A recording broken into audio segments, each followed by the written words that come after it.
Post ചെയ്യണല്ലോ ഒന്നും അല്ല ചില ദിവസങ്ങളിൽ ഗൈസ് നമ്മളിന്ന് ജദാഫിൽ ഇങ്ങനെ തേരാപ്പാര അല്ല, ആക്ച്വലി ഇന്ന് നമ്മൾ 2 ഷൂട്ട് ഉണ്ടായിരുന്നു. 2 ഷൂട്ട് കഴിഞ്ഞിട്ട് ഞാനും ഫർസീനും കൂടി ഇങ്ങനെ ജദാഫിലൂടെ നടന്നു പോയിക്കൊണ്ടിരിക്കാം. അപ്പോൾ ദുബായിൻ്റെ പച്ചയായ ജീവിതം മനസ്സിലാക്കാൻ. അതെ, ഇതൊരു ഓർമ്മപ്പെടുത്തൽ കൂടിയാണ്. നമ്മൾ ഇന്ന് നക്കീൽ മാളിൽ നിന്ന് ഇങ്ങോട്ട് ഇറങ്ങി, അതായത് പാം ജുമേറ പോയിട്ട് അവിടെ ഒരു ക്ലൈൻറ്റിൻ്റെ ഒരു കോൺവെർസേഷൻ. ഓഫ് കോഴ്സ് ഒരു യൂറോപ്യൻ ക്ലൈൻറ്റ് ആൻഡ് നമ്മളെ ക്ലൈൻ്റ് അല്ല, ക്ലൈൻറ്റിൻ്റെ ക്ലൈൻറ്റ്. അവിടെ നമ്മൾ കാണുന്ന ക്രൗഡ് എന്ന് പറഞ്ഞാൽ യൂറോപ്യൻ മില്യണർ ആ ഒരു ക്രൗഡ് ഉണ്ടല്ലോ, എസ്പെഷ്യലി പാം ജുമേറ ക്രൗഡ് അറിയാലോ. അവിടുന്ന് അതായത് അവിടെ സ്പെൻഡിങ് പവറൊക്കെ നമ്മളെ എക്സ്പീരിയൻസ് ചെയ്തിട്ട് ഇവിടെ ജദാഫിൽ വന്നിരിക്കുമ്പോൾ ഇവിടെ ഗ്രൗണ്ട് ലെവലിൽ ആൾക്കാർ വർക്ക് ചെയ്യുന്ന മോഡ്, ഇതൊരു ഓർമ്മപ്പെടുത്തൽ കൂടിയാണ് അല്ലേ. അതെ, നമ്മൾ എവിടെ നിന്നാണ് സ്റ്റാർട്ട് ചെയ്യണത്, നമ്മൾ എവിടെയാണ് എത്തേണ്ടത് ഇൻ ദ സെൻസ് നമ്മളൊരു ലക്സറി ലൈഫ് സ്റ്റൈലിലേക്ക് എത്തുക എന്നുള്ളതിൻ്റെ അപ്പുറത്ത് മനുഷ്യന്മാരെ മനസ്സിലാക്കി നമ്മൾ എവിടെ നിന്നാണ് സ്റ്റാർട്ട് ചെയ്യണമെന്നുള്ള ശരിയായ ഓർമ്മപ്പെടുത്തലാണ്, അടയാളപ്പെടുത്തലാണ് സംഭവത്രേ ഉള്ളൂ. നമ്മൾ ഒരു കമ്പനി ഇവിടെ നിന്ന് ബിൽഡ് ചെയ്യണം, ഡോക്യുമെൻ്റ് ചെയ്ത് പോവുക എന്നുള്ളൊരു ഉദ്ദേശത്തിലാണ് ഇതൊരു വീഡിയോ ചെയ്യുന്നത്.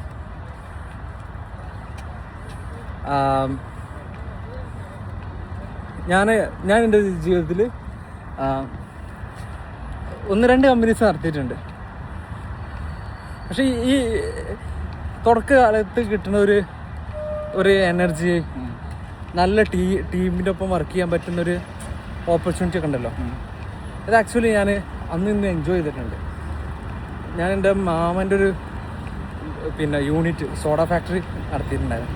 അതിൻ്റെ സെയിൽസും കാര്യങ്ങളും അന്ന് ഞാൻ ഡിസ്ട്രിബ്യൂഷനിൽ ഈ യൂണിറ്റ് പ്രൊഡ്യൂസ് ചെയ്തിട്ട് ഡിസ്ട്രിബ്യൂഷൻ ഇറങ്ങുമ്പോൾ ഞാൻ എൻ്റെ ഫ്രണ്ട്സിനെ ക്ലബ് ചെയ്യും. നമുക്കന്ന് വണ്ടി അങ്ങനെ ലക്ഷറി ഇല്ല, വണ്ടി ഓടിച്ചിട്ട് ലൈസൻസ് കിട്ടിയ ഉടനെ അപ്പോൾ നമ്മളത് ഇത് ക്ലബ് ചെയ്യും. അതായത് ഈ ഡെലിവറിയും നമ്മളെ ഫ്രണ്ട്സിനായിട്ടുള്ള ഹാങ് ഔട്ടും ക്ലബ് ചെയ്യും. അത് ആ ഒരു വൈബ് ഉണ്ടല്ലോ.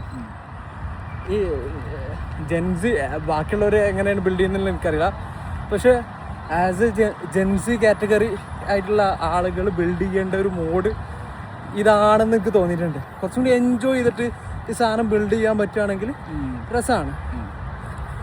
ഇന്നിപ്പോൾ ജദാഫിൽ ഇറങ്ങിയിട്ട് വെറുതെ അവിടെ കുറച്ച് നേരം ഒരു ബംഗാളി റെസ്റ്റോറൻറ്റിൽ പോയിട്ട് ഫുഡ് കഴിച്ചിട്ട് കുറച്ച് നേരം ടൈം സ്പെൻഡ് ചെയ്തിട്ട് ഇത് ബിൽഡ് ചെയ്യുമ്പോൾ കിട്ടുന്നൊരു രസം. ശരിക്കും ഹസലിൻ്റെ അപ്പുറത്ത് ഒരു ഹസൽ കൾച്ചറാണല്ലോ നമ്മൾ എന്തൊരു സാധനം ബിൽഡ് ചെയ്യുന്ന സമയത്ത് പൊതുവെ പറയപ്പെടാറ്. ഒരു മാക്സിമം നമ്മൾ അതിൻ്റെ മേലെ സ്ട്രെയിൻ ചെയ്യുക, എത്രത്തോളം എന്താ പറയുക നമ്മളൊരു ഔട്ട്പുട്ട് നമ്മളൊരു ഇൻപുട്ട് അതിലേക്ക് കൊടുക്കാൻ പറ്റുമോ അത്രത്തോളം കൊടുക്കുക എന്നുള്ളത്. പക്ഷെ അത് കൂടുതൽ സമയത്ത് അതൊരു സ്ട്രെയിനാണ്. ആക്ച്വലി എനിക്ക് തോന്നുന്നത് അത് ഒറ്റയ്ക്ക് ചെയ്യുമ്പോഴാണ് സ്ട്രെയിനായിട്ട് തോന്നുന്നത്. ടീമായിട്ട് ടുവേർഡ്സ് നമ്മളൊരു എന്താ പറയുക ഒരു കളക്റ്റീവായിട്ടുള്ളൊരു ഗോളിന് ടുവേർഡ്സ് നമ്മൾ പോകുമ്പോൾ അത് കുറച്ചും കൂടി രസകരമായിട്ട് തോന്നിയിട്ടുണ്ട് എനിക്ക്. അതേപോലെ തന്നെ ഇപ്പോൾ ഞാൻ സ്ട്രെയിനിൽ നിന്നുള്ള ഇതിനെ അർത്ഥമാക്കണം എന്താ വെച്ചാൽ കുറേ കാര്യങ്ങൾ ചെയ്യുമ്പോൾ നമ്മൾ എന്താണ് ചെയ്യണമെന്നുള്ള ക്ലാരിറ്റി ചില സമയത്ത് നഷ്ടപ്പെടും. എന്നുവെച്ചാൽ അതാണ് ഹസിൽ എന്ന് പറഞ്ഞ റഷിലേക്ക് എത്തിപ്പെടുമ്പോൾ ഉള്ളൊരു പ്രശ്നം അതായി ഞാൻ മനസ്സിലാക്കലുണ്ട്. ക്ലാരിറ്റി അല്ലെങ്കിൽ പേർപ്പസ് എന്തിനാണ് ആ വൈ ക്വസ്റ്റ്യൻ ഉണ്ടല്ലോ.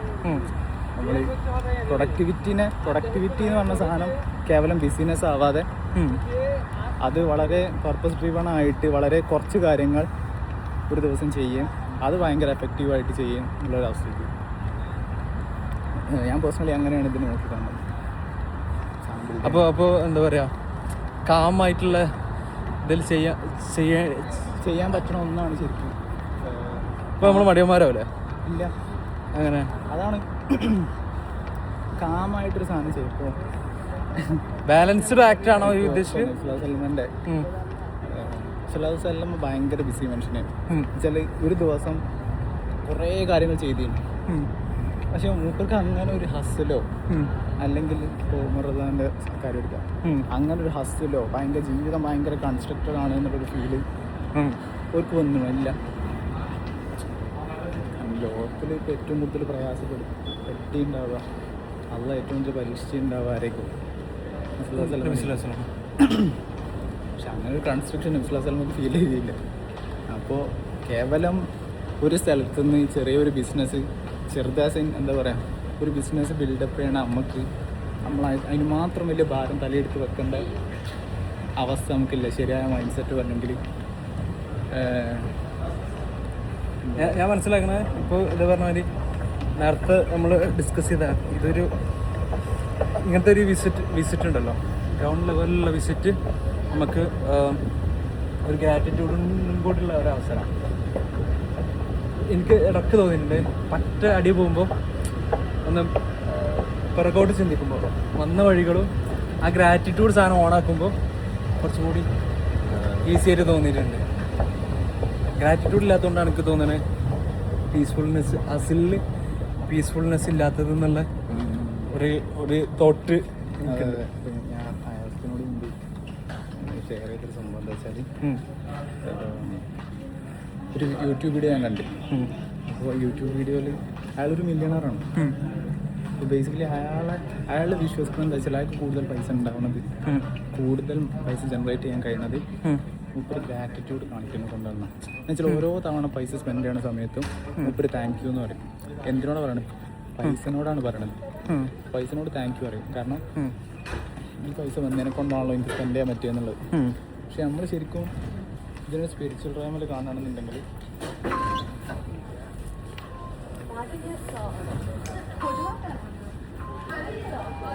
നമ്മൾ പൈസ എന്നുള്ള എൻറ്റിറ്റീനെ എന്താ പറയുക ഗ്രാറ്റിറ്റ്യൂഡ് അല്ലെങ്കിൽ അതിനോട് ഗ്രാറ്റിറ്റ്യൂഡ് കാണിക്കുന്നതിന് പകരം തന്നത് ആരാണോ ഓരോടാണ് ശരിക്കും ഗ്രാറ്റിറ്റ്യൂഡ് കാണിക്കേണ്ടത്. അപ്പോൾ അതിൻ്റെ ഒരു എഫക്റ്റ് മൾട്ടിഫോൾഡ് ആവും ബേസിക്കലി. അപ്പോൾ ഗ്രാറ്റിറ്റ്യൂഡ് ഉള്ളവരാവാം, എന്നിട്ട് ബിൽഡ് ചെയ്യാം.